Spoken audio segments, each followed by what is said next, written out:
अस्सलाम वालेकुम guys, today we will discuss about presbyopia.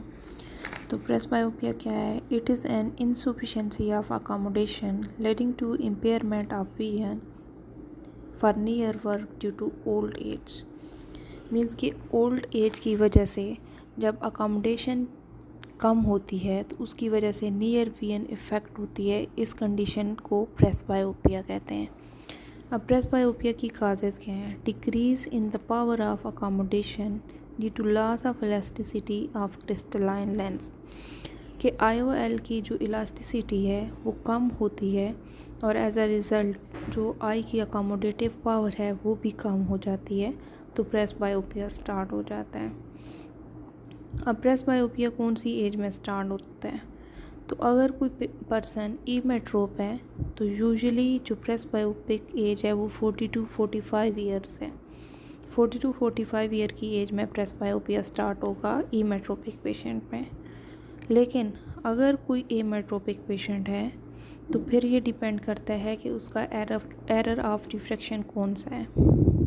अगर हाइपरमेट्रोप्स हैं तो हाइपरमेट्रोप्स में क्या होता है कि before 40 years of age presbyopia start हो जाता है और ये डिपेंड करता है कि कितने डायोप्टर का हाइपरमेट्रोपिया है। अगर कोई पर्सन मोर हाइपरमेट्रोपिक है तो उसमें प्रेसबायोपिया भी जल्दी स्टार्ट होगा।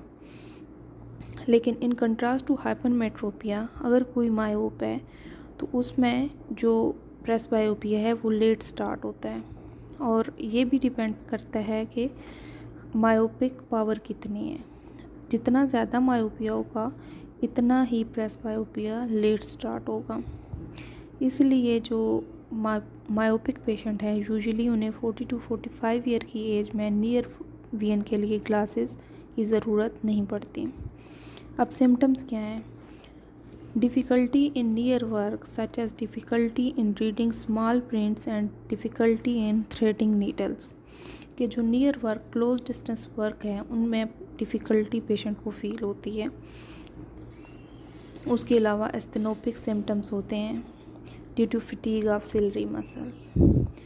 वाटरिंग होगी नियर वर्क करते हुए, हेडेक होगा और नियर में मुश्किल हो जाएगा, रीडिंग राइटिंग मुश्किल होगी, थ्रेडिंग अ नीडल मुश्किल होगा।